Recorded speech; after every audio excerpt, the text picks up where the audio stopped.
There comes a point in every man's life where he realizes that his own humanity, his emotions, his doubts, his softness, his excuses, is the very thing holding him back from becoming who he knows he could be. It's a painful realization because it forces you to confront the truth that you have been the architect of your own limitations. You've been your own jailer, your own saboteur, your own obstacle. And once you see that truth clearly, you can never return to the comfort of not knowing. You can either keep living as a prisoner to your emotions, or you can begin the brutal process of transforming yourself into something that no longer bends or breaks under pressure.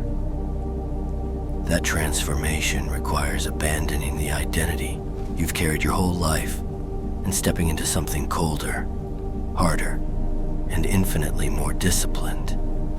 It requires becoming a machine. People misunderstand what that means. They hear the word machine and imagine something robotic, emotionless, lifeless. But becoming a machine has nothing to do with becoming dull or empty. It means becoming extraordinarily calibrated. It means training yourself to operate with consistency and reliability, regardless of emotional turbulence.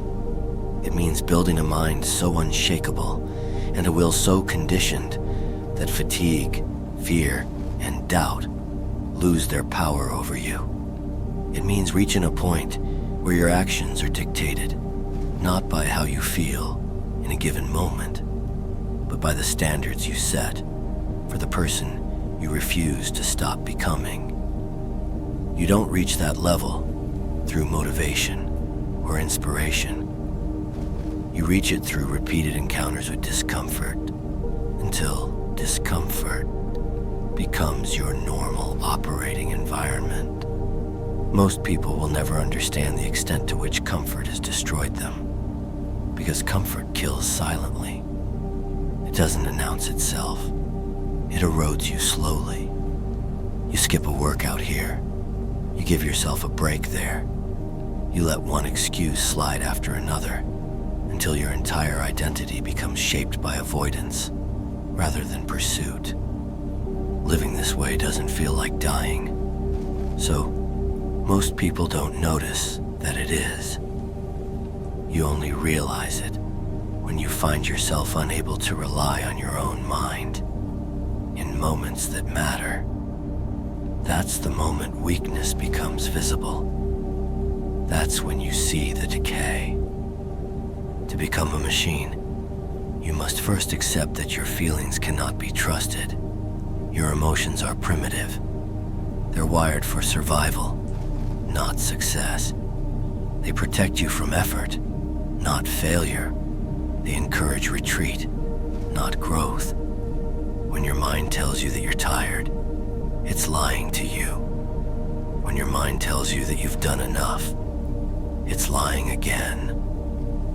When your mind tells you to rest, to slow down, to wait until tomorrow, it's giving you the script of mediocrity printed on the inside of every weak person's skull. You cannot follow that script if you want to be anything more than average. Machines aren't governed by emotion. They're governed by output. They don't pause to negotiate with fatigue. They execute the task until the task is complete. Becoming a machine requires an absolute rejection of negotiation. The truly disciplined don't wake up debating whether they feel like doing what needs to be done. They simply execute because the alternative is unacceptable. The moment you allow your mind to debate with your discipline, you've already lost. Machines don't debate. Machines don't hesitate. Machines don't require validation, applause, or perfect conditions.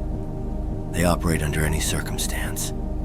They function because functioning is their identity, and identity is stronger than motivation. To adopt that identity, You must tear down the one that came before it.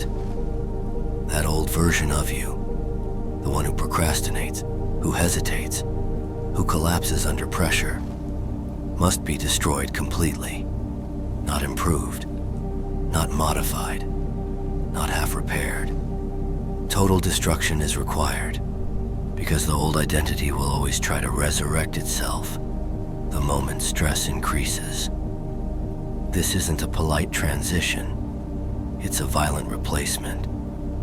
You must bury the version of you that sought comfort and resurrect the version that thrives under stress. You do not negotiate with that old version. You eliminate it the way fire eliminates weakness from steel. There will be moments in this process when your mind screams for mercy, when you feel physically broken and mentally drained. These are the defining moments. Machines are not created when things are going smoothly. They are created in the moments when every cell in your body is begging you to stop, and you move anyway. When you push past the point where you once quit, you create a new boundary. When you repeat that process enough times, quitting becomes foreign to you. It becomes incompatible with your identity.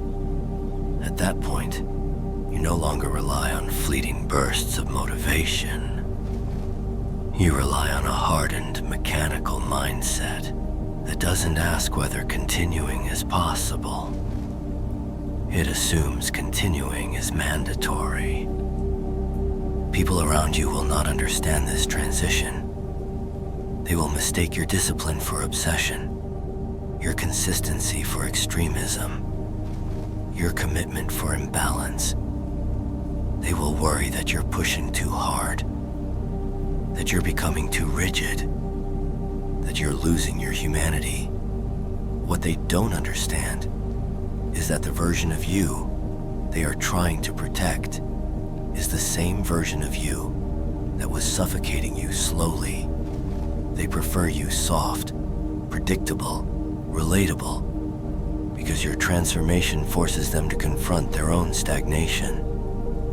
When you become a machine, you outgrow the language and limitations of the average person. And average people always fear what they cannot replicate. Understand this. Becoming a machine does not mean eliminating emotion. It means removing emotion from the decision-making process. It means acknowledging fear, but refusing to obey it. It means noticing fatigue, but pushing through it. It means experiencing doubt, but choosing discipline. It means recognizing pain, but understanding that pain is not a full stop, only a comma in the sentence of progress. A machine doesn't deny reality. It simply refuses to let reality dictate its operation. Machines are built through repetition, through doing the same difficult, uncomfortable actions day after day, until those actions become part of you. The first time you wake up early, it will feel unnatural. The 10th time, it will still feel unnatural. But the 100th time, the 1000th time, at that point, it would feel unnatural not to wake up early. That's what becoming a machine truly is. Engineering your default behavior so deeply that the difficult becomes the normal and the extraordinary becomes the expected. When you reach that point, something remarkable happens. Life becomes simpler, not easier, simpler. You no longer waste mental energy negotiating with yourself. You no longer drain willpower deciding whether to act. You simply do what you said you would do. There is tremendous freedom in that. The world believes discipline is restrictive, but discipline is the only true liberation. When you become a machine, you become free from the chains of emotion, inconsistency, and self-sabotage. The machine mentality transforms you into someone that pressure cannot break, When adversity comes, and it will, you won't crumble the way you once did. You won't retreat. You won't complain. You won't search for sympathy.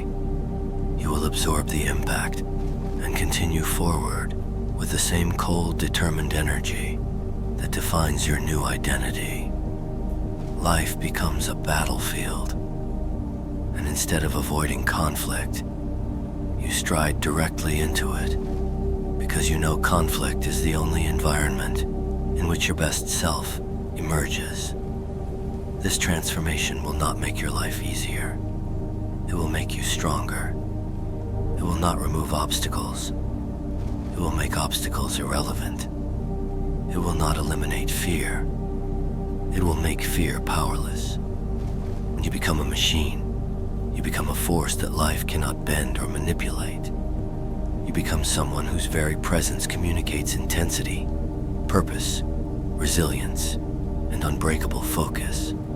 People may not say it, but they will feel it. In the end, becoming a machine is not about perfection. It is about consistency. It is about developing a level of discipline so relentless that you no longer require perfect conditions, emotional alignment, or external encouragement to do the work. You function because functioning is who you are. You move forward because forward is the only direction you know. You endure because endurance is stitched into your identity. When the world collapses, you will still operate. When your body aches, you will still operate. When your mind tries to betray you, you will still operate. That is the essence of becoming a machine. That is the price of greatness. That is the path few choose and fewer survive.